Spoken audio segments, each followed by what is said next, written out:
The massive ship appeared on a quiet Tuesday morning, casting a shadow over half of Nevada. Its dark hull blocked out the sun like an artificial eclipse, bringing an eerie twilight to the desert below.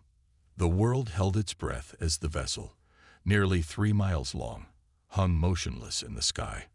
Hours earlier, the aliens had announced themselves on every electronic device on Earth.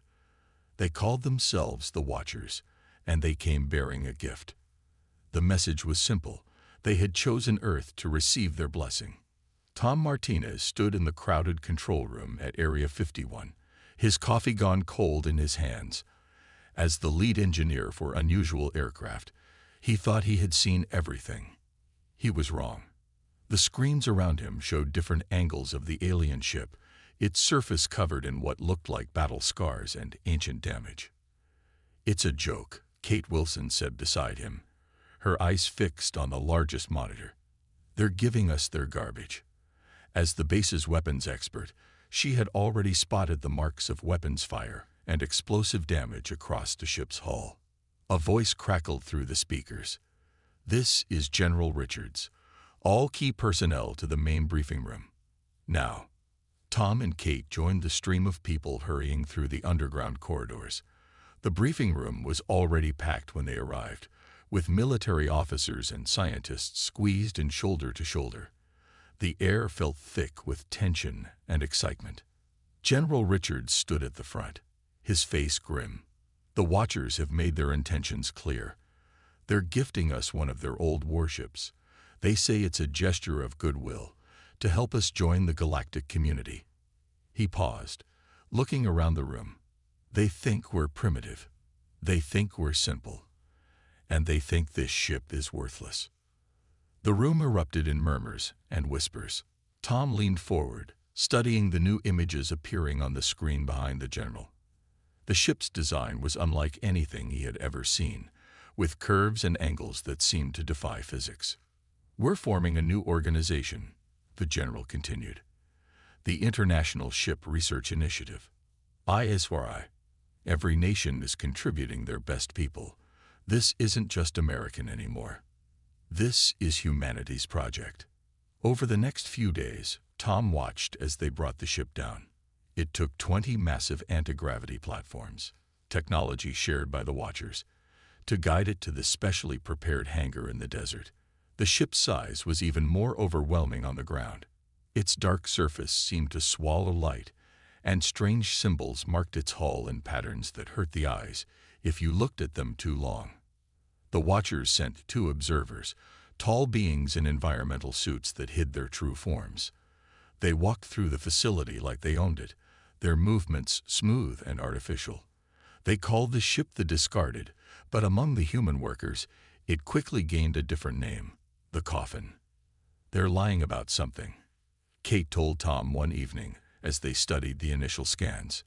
"No one gives away a warship, even a broken one, without a reason." Tom nodded, but his attention was on the energy readings in front of him. Something wasn't adding up. The ship showed no power signatures, but the internal structure was intact. It was like looking at a computer that was turned off. Everything was there, waiting. The first teams to enter the ship reported vast, empty corridors and dead control panels. The Watchers had provided basic schematics, showing engine rooms, weapons systems, and command centers, all supposedly burnt out and useless. But Tom noticed something odd. The ship's design had redundancies in backup systems that made no sense for its supposed purpose. 1 month into the project, Tom made his first breakthrough. He was in what the schematics called an auxiliary power node, running standard tests, when his equipment picked up a faint quantum signature. It was so weak that most instruments would have missed it, but it was there, a flutter of energy, like a heartbeat. "It's not dead," he told the project leaders the next morning. "It's sleeping." He showed them the readings, explained how the ship's systems weren't destroyed but dormant. The Watchers in the room became very still when he presented his findings. That night, Tom couldn't sleep. He sat in his small office, surrounded by diagrams and test results, when Kate burst in. "You need to see this," she said, dropping a tablet on his desk. I've been analyzing the weapon mounts. They're not standard military design. They're research models. This wasn't just a warship. It was an experimental ship. The pieces started coming together. The redundant systems weren't redundant at all. They were test systems. The strange patterns on the hull weren't decoration but sensor arrays. The Coffin wasn't a discarded warship. It was an advanced research vessel disguised as one. The Watchers began spending more time observing their work. They answered questions with practiced politeness, but their answers were always vague, always slightly off. They seemed especially interested whenever the human teams reported failures or setbacks, almost pleased when things didn't work. 3 months into the project, during a routine scan, something changed. Tom was in the main engineering section with a team of international scientists when the ship's walls flickered. Just for a second, the dead metal seemed to come alive with patterns of light. The Watchers rushed in minutes later, insisting it was a sensor malfunction. But Tom had seen something in that moment, not just light, but data. The ship had responded to their presence, not to their tools or their tests, but to them, to humans. That evening, in a secure meeting room deep underground, Tom shared his theory with General Richards and the project leaders. The ship isn't compatible with the Watchers, he explained. That's why they think it's dead. But it's responding to us. Something about human biology, maybe our brainwave patterns, matches what the ship was designed for. The general leaned back in his chair, his expression thoughtful. Are you saying we can wake it up? I'm saying it's already waking up, Tom replied. And I don't think the Watchers ever knew what it could really do. As he left the meeting, Tom passed by the ship's main entrance. In the dim light, the vast hull loomed above him like a sleeping giant. But now he knew better. It wasn't a coffin they had been given. It was a chrysalis, waiting for the right moment to transform. And tomorrow, they would begin to unlock its true potential. Tom's discovery changed everything. The vast hangar that housed the alien ship buzzed with new energy as teams worked around the clock, testing his theory about human brainwave patterns. The Watchers watched them with what seemed like amusement, probably thinking they were wasting their time. Kate spent her nights studying the weapon systems, which were unlike anything in the Watchers' known arsenal. Look at this, she told Tom one evening, pointing to a complex diagram on her tablet. These aren't just weapon ports. They're more like reality anchors. They don't shoot things. They change space itself. The breakthrough came on a quiet Sunday morning. Tom had been working with Dr. Anna Roberts, a quantum physicist, to map the ship's neural pathways. They had brought in volunteers to test different brainwave patterns, looking for any response from the ship's systems. The first few hundred tests showed nothing. Then Mike Foster, the security chief, walked past their testing area. The lights in the corridor flickered, and every sensor in the room lit up like a Christmas tree. They quickly pulled him into their lab. I don't understand, Mike said, sitting in the testing chair with sensors attached to his head. I'm just a regular guy. Why would the ship respond to me? Anna studied the readings with growing excitement. It's not about being special. It's about being human. Our brains process quantum information differently than the Watchers. We can see patterns they can't, patterns this ship was designed to work with. They worked through the night, mapping the connections between Mike's brainwave patterns and the ship's systems. By morning, they had proof. Humans could interface with the ship in ways the Watchers never could. The ship wasn't dead. It had just been waiting for the right pilots. The Watchers became nervous when they saw the increased activity. They started asking more questions, spending more time observing the tests. But they had underestimated human ingenuity and their ability to keep secrets. While the official teams ran obvious tests that showed little progress, a secret group worked in sealed chambers deep within the ship. They made breakthrough after breakthrough. The ship's quantum core wasn't just an engine. It was a living computer that could sync with human consciousness. It's like the ship was made for us, Tom explained to General Richards during a secure briefing. Every system, every circuit, it's all designed to work with human thought patterns. The Watchers couldn't use it because their minds work differently. They see reality in straight lines. We see it in waves and possibilities. Kate's weapons research revealed even more surprises. The ship's defensive systems weren't broken. They were dormant, waiting for minds that could grasp their true purpose. These aren't just shields, she explained, pointing to complex holographic displays. They're reality bubbles. They don't stop attacks. They'd prevent them from ever happening by shifting probability itself. The first real test came 2 months after their initial breakthrough. They had kept their progress hidden from the Watchers, showing them only failed experiments and setbacks. But in a shielded chamber at the heart of the ship, they were ready to wake it up. Mike sat in what they now knew was the control chair, while Tom and Anna monitored the systems. Kate stood ready at the weapons console, though they hoped they wouldn't need it. The room hummed with tension and excitement. "Remember," Tom said, "just like we practiced. Don't try to control it. Let your mind flow with it." Mike nodded and closed his eyes. For a moment, nothing happened. Then the chair began to glow with a soft blue light. Patterns of energy raced across the walls like liquid lightning. The ship's quantum core, dormant for so long, pulsed with new life. Screens and holographic displays sprang to life around them, showing systems and capabilities the Watchers had never mentioned. The ship wasn't just a warship. It was a research vessel designed to explore the boundaries of reality itself. "Holy shit," Kate whispered, staring at her weapons display. "These aren't weapons. They're universe manipulation tools.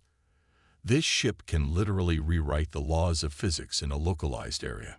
The ship's systems integrated seamlessly with Mike's consciousness, showing him visions of space and time that no human had ever seen before. Through his mind, they could see the ship's true purpose.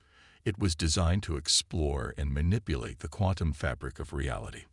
But their success couldn't remain hidden forever. Alarms blared throughout the facility as the ship's power signature spiked. The Watchers would know something had changed. "Shut it down," General Richards ordered through the comm system. "We're not ready for them to know yet." As they powered down the systems, Tom noticed something strange in the data streams. The ship wasn't just responding to them. It was learning from them. Each interaction made it more attuned to human thought patterns. It was evolving. That night, while the Watchers demanded explanations for the power spike, the human team met in secret. They had discovered something that changed everything they thought they knew about the ship. "It's not just that we can use it," Anna explained, showing them complex quantum equations. "We make it stronger. Our way of thinking, our creativity. It amplifies the ship's capabilities beyond its original design specs." "How much stronger?" General Richards asked. Tom brought up a series of calculations. "Based on our tests, at least 10 times more powerful than anything in the Watchers' fleet. And that's just the beginning. The more we work with it, the more powerful it becomes." The implications were staggering. The Watchers hadn't given them a piece of junk. They had accidentally handed humanity the most powerful ship ever created. A ship that only humans could use to its full potential. As they left the meeting, Kate pulled Tom aside. "They're going to find out sooner or later," she said. "And when they do," Tom nodded, "we need to be ready." He looked up at the vast ship, its hull now humming with hidden power. "They thought they were giving us a coffin. Instead, they gave us the key to the universe." The next few days would change everything. But for now, in the quiet of night, the ship pulsed with newfound energy, a silent promise of what was to come. The real test wasn't just waking up the ship. It was preparing for what would happen when the Watchers realized exactly what they had done. The transformation began slowly at first. Tom and his team worked in secret, making small changes that the Watchers wouldn't notice. They added Earth computers to the ship's systems, finding ways to blend human and alien technology. Each change made the ship stronger, more responsive to human control. Kate made the first major breakthrough while studying Earth's oceans. "Water," she announced during a midnight meeting. "The ship's quantum core can use water as fuel." The watchers never realized because their worlds are mostly dry. She showed them the calculations. We're sitting on an ocean of fuel, and they don't even know it. The discovery changed everything. They began installing water processing systems throughout the ship, carefully disguising them as basic life support modifications. The watchers watched with their usual air of superiority, clearly thinking the humans were just making their new toy more comfortable. Tom worked with Anna to develop a new kind of shield system. They found that human intuition, the ability to guess what would happen next, could be amplified by the ship's quantum processors. The shield didn't just block attacks, it predicted them, shifting the ship's position in space-time microseconds before impact. It's like having a sixth sense, Mike explained after testing the new system. I can feel attacks coming before they happen. The ship takes my hunches and turns them into reality. The test results were beyond anything they had hoped for. The predictive shield could stop weapons that hadn't even been fired yet. The watchers became more agitated as the ship changed. Its hull, once dark and lifeless, now rippled with subtle patterns of energy. They demanded explanations, but the human team had prepared for this. They showed them modified data, carefully crafted to hide the true extent of their progress. Captain James Walker arrived on a stormy Tuesday, chosen to be the ship's first official commander. He was a tall, quiet man with a reputation for staying cool under pressure. The moment he stepped into the ship, every system lit up like it was greeting an old friend. "The ship likes him," Anna said, watching the energy readings spike. "His brainwave patterns are perfect for deep space navigation." She had been right. Some humans were naturally better at interfacing with the ship's systems. James could link with the navigation computers in ways that even Mike couldn't match. The transformation accelerated after that. With James coordinating their efforts, they began making bigger changes. The ship's hull, which they had thought was simple metal, turned out to be a massive sensor array. They learned to tune it to human brainwaves, creating a neural network that spread throughout the entire vessel. "It's not just a ship anymore," Tom told General Richards during their weekly briefing. "It's becoming something new. Something that's neither human nor alien, but both." The general nodded, understanding the implications. They were creating something unprecedented in the galaxy. Kate's weapons team made the most startling discovery yet. The ship's quantum weapons, which they had thought were simple energy projectors, could actually bend reality itself. "Watch this," she said, demonstrating on a test asteroid. The weapon fired, and instead of destroying the rock, it simply rewrote the laws of physics around it. The asteroid turned to gas, then reformed as crystal, then vanished entirely. "We can change reality in a bubble around the ship," she explained. "Gravity, time, space, they're all just suggestions to these weapons." The implications were staggering. They hadn't just repaired the ship, they had unleashed its true potential. The watchers must have sensed something was wrong. They began conducting their own scans, trying to understand the changes they were seeing. But the ship, now partly alive with human consciousness, helped hide its own transformation. It showed them what they expected to see: a primitive crew making crude modifications to technology they'd barely understood.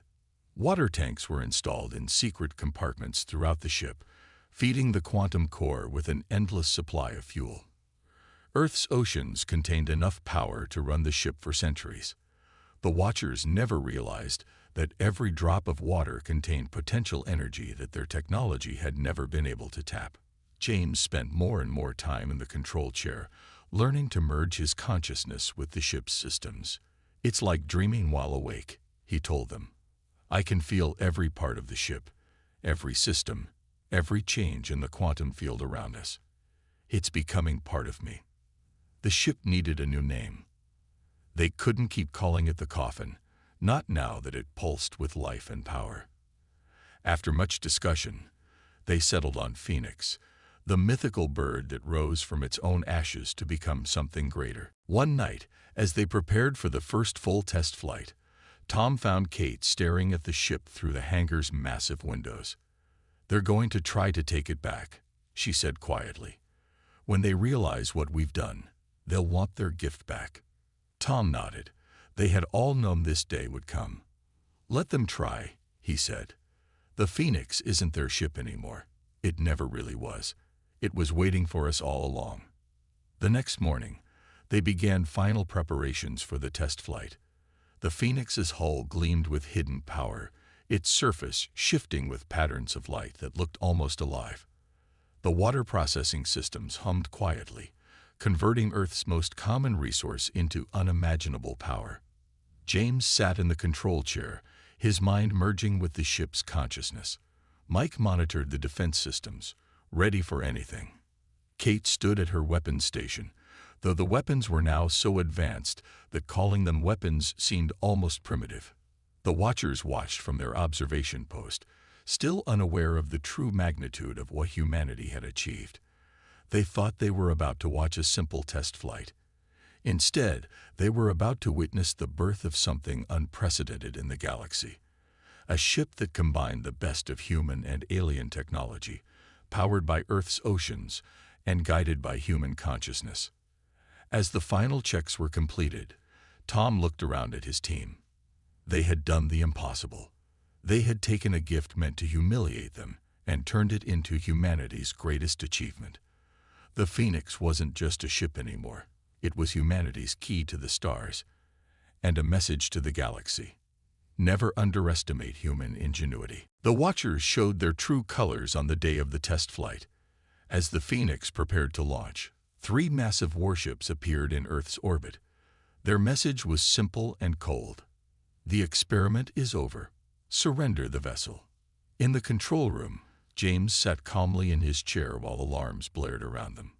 Through his neural link with the ship, he could feel the enemy vessels positioning themselves for attack.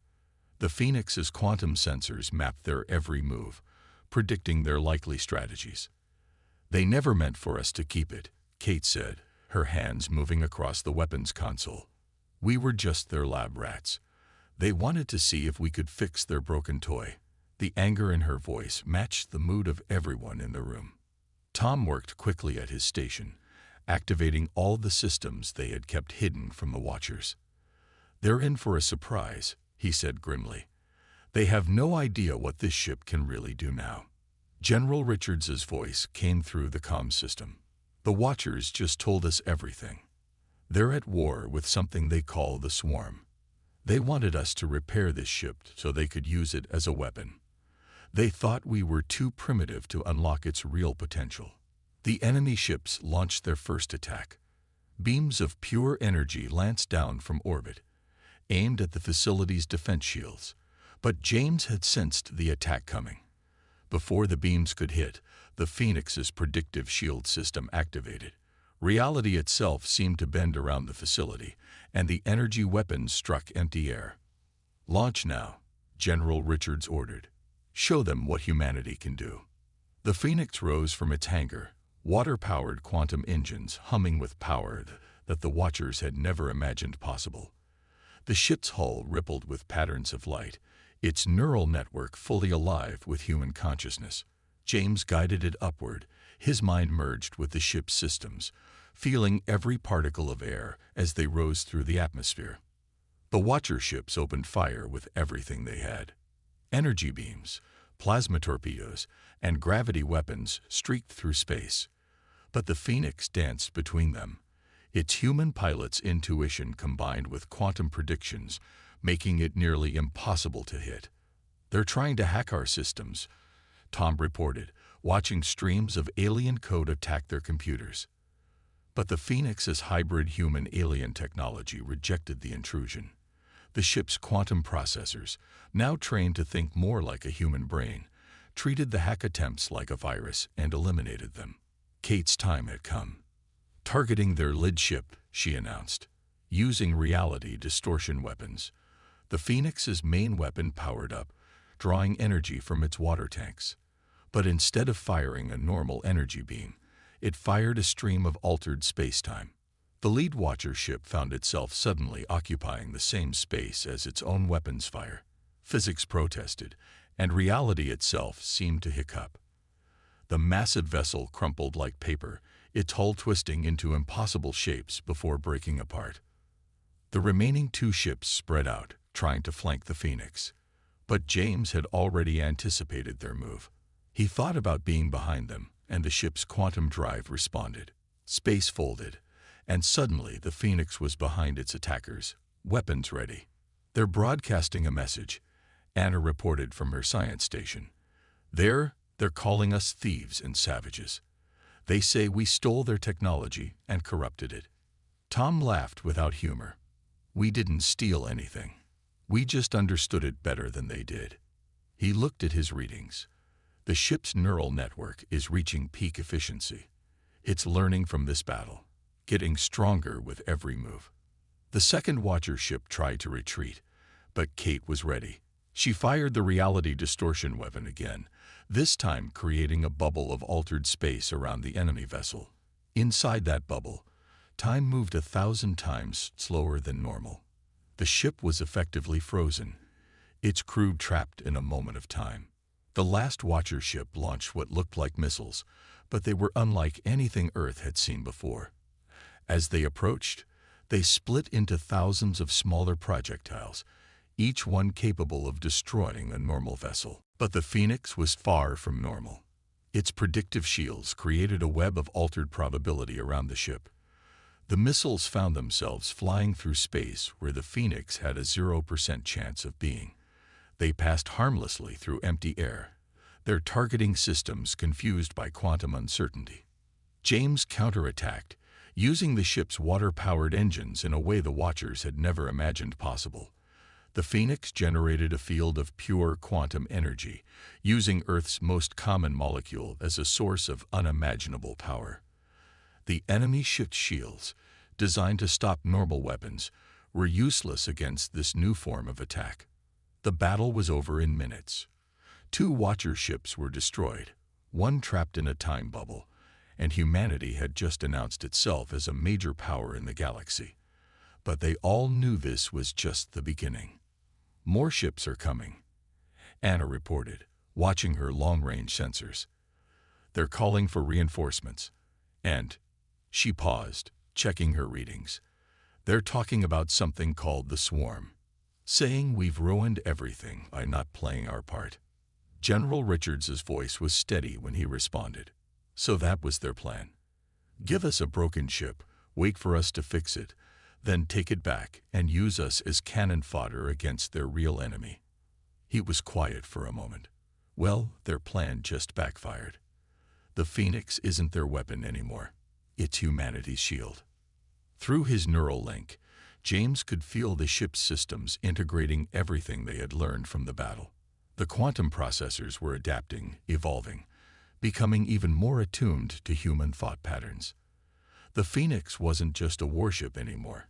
It was becoming something entirely new. "We need to prepare," Tom said, looking at the battle damage reports. There weren't any. The ship had performed perfectly. "They'll be back with a bigger fleet, and they'll tell the Swarm about us too. Earth is about to become the center of a galactic war." Kate smiled grimly at her weapons display. "Let them come. We've got oceans of fuel, technology they can't understand, and a ship that thinks like we do. They wanted to use us as pawns in their war. Instead, they created a whole new player." The Phoenix hung in Earth orbit, its hull glowing with power, its systems humming with human consciousness, and alien technology working in perfect harmony. The Watchers had given humanity a floating coffin, thinking they could use humans as tools in their war. Instead, they had given Earth exactly what it needed to become a force they never imagined possible. And this was just the beginning. News of the battle spread across the galaxy faster than light. The story of how humans had transformed a discarded warship into something unprecedented caught the attention of every spacefaring race. The Watchers' reputation for superiority crumbled as reports spread of their defeat at the hands of a primitive species. 3 months after the first battle, Earth had changed dramatically. The Phoenix's technology sparked a revolution in human engineering. Every major nation began building their own hybrid ships, combining Earth's water-powered quantum drives with human-conscious neural networks. Tom stood in the new Global Space Command Center, watching dozens of ships under construction in orbit. Each vessel incorporated lessons learned from the Phoenix, but none could match the original. The first ship's quantum processors had evolved too far, becoming something unique in the galaxy. "The swarm is moving," Kate announced during a morning briefing.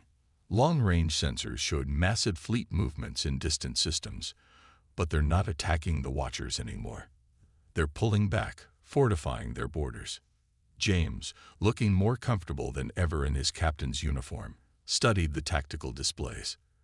"They're afraid," he said simply. "The Watchers wanted to use us against them, but now they're worried about us instead." His neural link with the Phoenix had grown stronger over the months, giving him insights into spatial movements that normal sensors couldn't detect. The Watchers hadn't given up easily. They had sent fleet after fleet to reclaim their gift, but each attack failed. The Phoenix's reality-warping weapons and predictive shields proved unbeatable, and each battle made the ship stronger.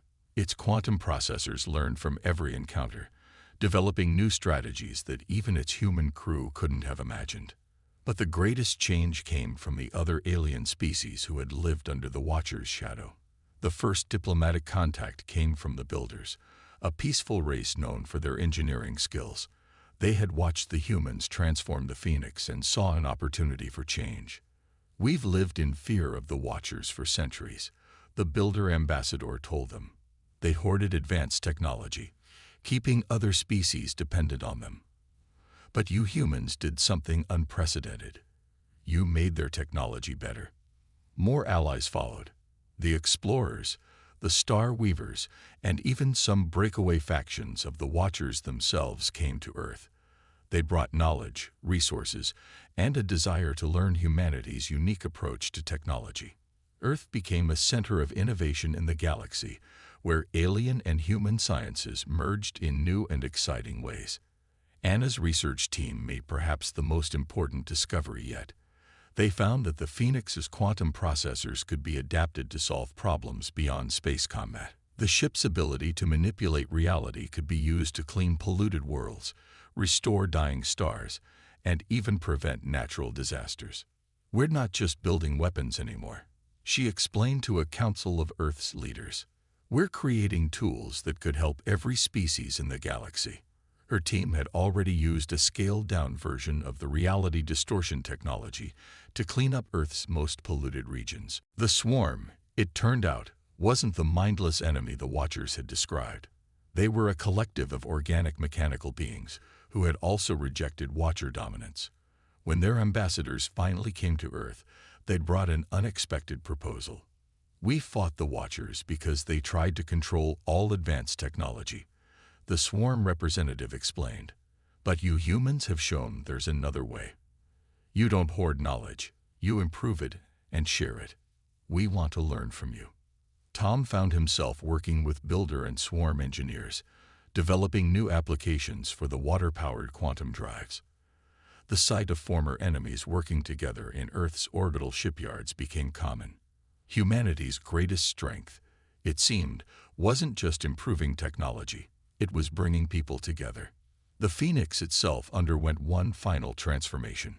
Its neural network, evolved through countless battles and interactions with its human crew, developed something close to true consciousness. It didn't just respond to commands anymore. It offered suggestions, pointed out opportunities its crew had missed, and even showed concern for their well-being. "It's like having another crew member," James said, describing the change to General Richards. "The ship doesn't just understand us now. It thinks with us, dreams with us. Sometimes I think it knows what we need before we do." Kate's weapon systems were transformed into tools of peace. The same technology that could bend reality to destroy enemy ships could also be used to protect colonies from space radiation, guide ships safely through dangerous regions, and even help terraform new worlds.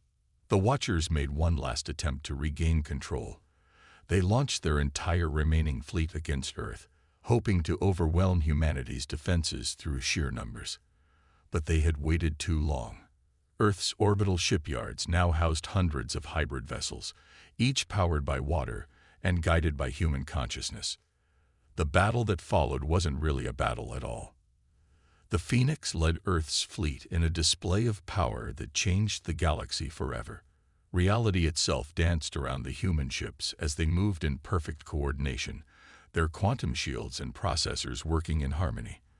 The Watcher fleet found itself trapped in a web of altered spacetime, unable to fight or flee. "Surrender," James broadcasted to the Watcher ships. "Your time of dominance is over. The galaxy doesn't need masters, it needs partners."